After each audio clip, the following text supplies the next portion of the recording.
Joining me, Jack Burkman, Republican strategist, K Street lobbyist, and host of Behind the Curtain, Saturday mornings at 10 on Newsmax TV. Also, Virginia Democratic delegate Mark Levine. Catch his nationally syndicated radio show, Inside Scoop, weekdays at 3 p.m. on marklevinetalk.com.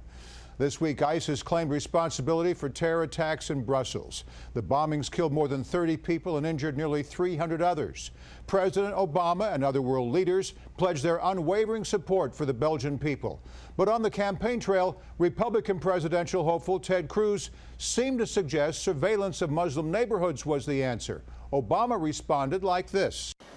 As far as the notion of having surveillance of neighborhoods where Muslims are present, I just left a country that engages in that kind of neighborhood surveillance, which, by the way, the father of Senator Cruz escaped for America, the land of the free. The notion that we would start down that slippery slope makes absolutely no sense. It's contrary to who we are. And it's not going to help us defeat ISIL. Kind of a home run comment from Obama as he visited Cuba. Did Cruz make a huge error in judgment here, Mark? Oh, I think he did. The idea that we're going to surveil Muslim neighborhoods. Look, if you want to surveil ISIS, if you want to surveil people who are connected with that radical Islamic terrorist group, go right ahead. No American would have a problem with that. But this idea we're going to target people based on their religion and surveil all the many, many millions of peace-loving American Muslims, frankly, it is more like Cuba than the United States. Well, I agree in part and disagree in part. I largely agree with the substance of what the president said and what Mark said. Now, millions and millions of peace-loving Muslims, I think we have to recognize that Islam in the U.S. and around the world is an increasingly radical and radicalized ideology. Here, politically, though, Morris, is the big mistake that Cruz made. Substantively, I don't agree with Cruz, but politically, he was very right to jump on the bombing thing this week and on the Muslim issue. He got out in front of Trump. It's Trump's issue. He temporarily took it away from him. He should have stayed with it. But the big mistake Ted Cruz made was getting into using his super PACs to attack Trump's family. Yeah. He was on a winning issue, but he diverted, thinking he somehow was going to hit big with the family, with Melania Trump. Terrible mistake. He lost his momentum. You're right. More on that later. Meanwhile, Defense Secretary Ash Carter says U.S. forces killed a senior ISIS leader, the latest successful attack as the Islamic State loses territory in both Iraq and Syria. We are systematically eliminating ISIL's cabinet. Indeed, the U.S. military killed several key ISIL terrorists this week, including, we believe, Haji Iman, who was an ISIL leader, senior leader, serving as a finance minister, and who also is responsible for some external affairs and plots. Critics argue President Obama has been soft on terror. It's a top issue on the campaign trail. These revelations seem to undermine that narrative, Jack. No, they do. I agree. It's a good week for the president. He's having a good week south of the border, and he's having a good week with ISIS. I'll admit that. I give credit where credit's due. I'll tell you, though, Morris, the biggest problem is that's about 1% of what Obama needs to do with ISIS. Is it headed in a better direction? Yes. Fundamental problem is the president could wipe out ISIS tomorrow. He's reluctant to take any civilian casualties. They don't want to do it in Syria. They don't want to do it in Lebanon. They don't want to do it in Iraq. They know what to do. ISIS is embedded tightly in civilian populations. They don't want to do what they have to do, and because of that, because of their reticence in that area, you continue to see attacks in places like Belgium, and sadly, I think you'll see them in the U.S. Jack, are you really calling for the killing of innocent civilians? I mean, they could wipe out ISIS tomorrow. As far as I understand it, people are joining ISIS precisely because civilians are being murdered, being massacred in Syria and Iraq by the Iranians, by Russia, by the Syrian government, and so forth. If we join and kill more civilians, first of all, that's a horrible idea. But second of all, more people will join. You have to understand something. That's an old catch-22. It was the argument during Vietnam. Was the argument in Korea? Was the argument we didn't win that war either, did we, Jack? It's an argument in a lot of places. Here's what you have to understand about ISIS. It's like a tumor. The analogy is cancer. What do you do with a tumor? Do you attack the body with chemotherapy? Yes, it kills other cells. But you have to. You can't let the tumor grow. If the tumor grows, you're dead.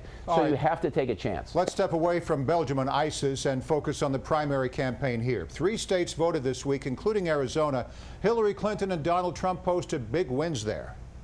It's exciting to see that result come in because, you know, Arizona like Washington, like a lot of the states that are going to be expressing their views and counting their votes in the weeks ahead, understand that this is not just a contest between different candidates. This is a contest between fundamentally different views of our country, our values, and our future. Last week, right here, we pointed out that Clinton is already positioning herself for a general election matchup with Trump. Mark, what fundamentally different views is Clinton referring to here? Well, I think she's talking about Donald Trump. She's talking about this anti-immigrant, this whole look. One of the interesting things that happened that got very little play in the media is the long lines outside the polls in Arizona, 5 hours long, and that was because the Republican Party shut down polling places in Latino neighborhoods, forcing Latinos to wait in line for 5 hours. There's this fundamentally racist thing going on in the Republican Party, and she's calling them out. We can read innuendo on the internet for the next 5 years. Let me tell you something. You want to talk about Are you denying the lines? It's because of Arizona's new law, If you want to talk about turnout, Republican turnout is very high, and that's what has people like Mark and Hillary Clinton very afraid, because Donald Trump is turning out his base. Hillary Clinton is doing a very poor job turning out her base. That's silly. I'll tell you what the Clintons are doing, though. She's beginning to pivot. She's done with Bernie Sanders. Mark knows this. They're beginning to turn on Obama. First Bill Clinton and now Chelsea Clinton. They're preparing to go after those swing voters. Yeah, Obama's unpopular.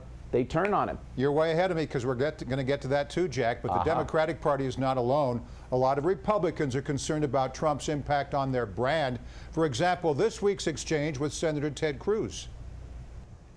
The Donald Trump-Ted Cruz feud is getting personal, with each of their wives now being drawn into the fight. She is used to dealing with bullies, and Donald Trump doesn't scare Heidi remotely. Trump calling foul, blaming Ted Cruz for a controversial Facebook ad featuring his wife, Melania.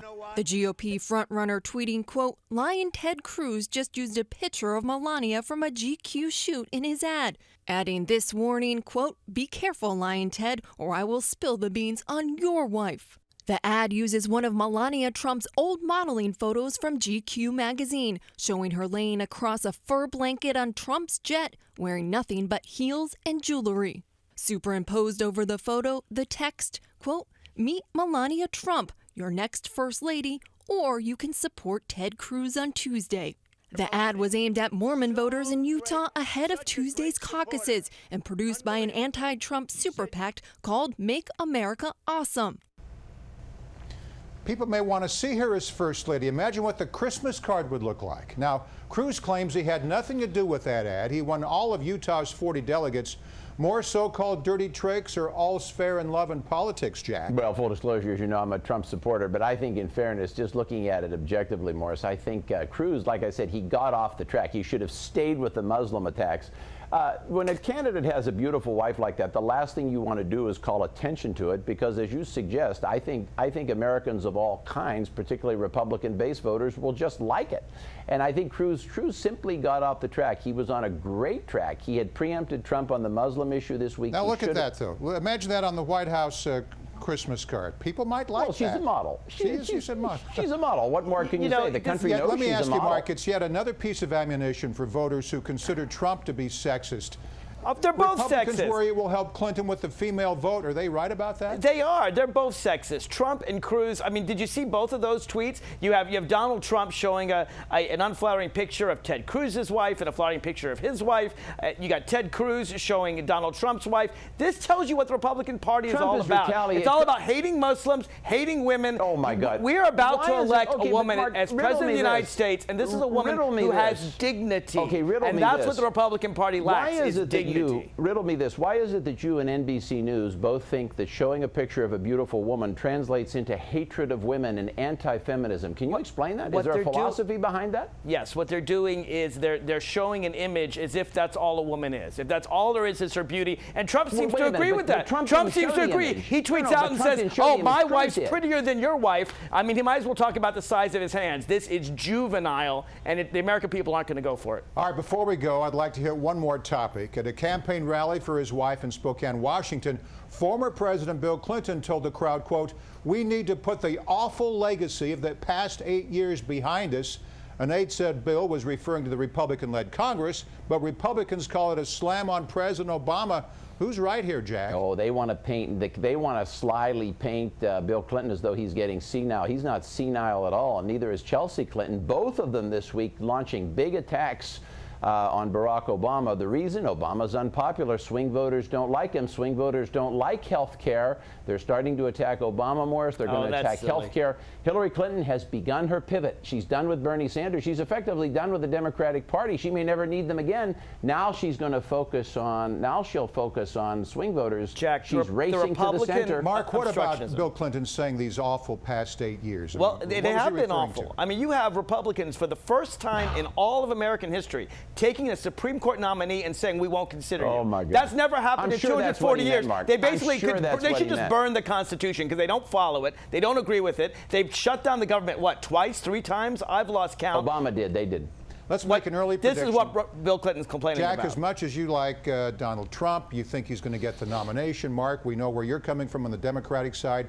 One last round here. Who's going to become the next president? Mark. Hillary Rodham Clinton will be the next president of the United States. I said it a year ago. I continue today. Jack? Oh, I agree. Looking at it objectively, Morris, in all seriousness, there's probably 75% chance Hillary's elected. That's where the London line is. All right. Jack Burkman, Republican strategist. Mark Levine, Democratic lawmaker. The best political panel on TV. Thanks to you both. Thank you, guys. Morris. Thanks, Morris. Jack.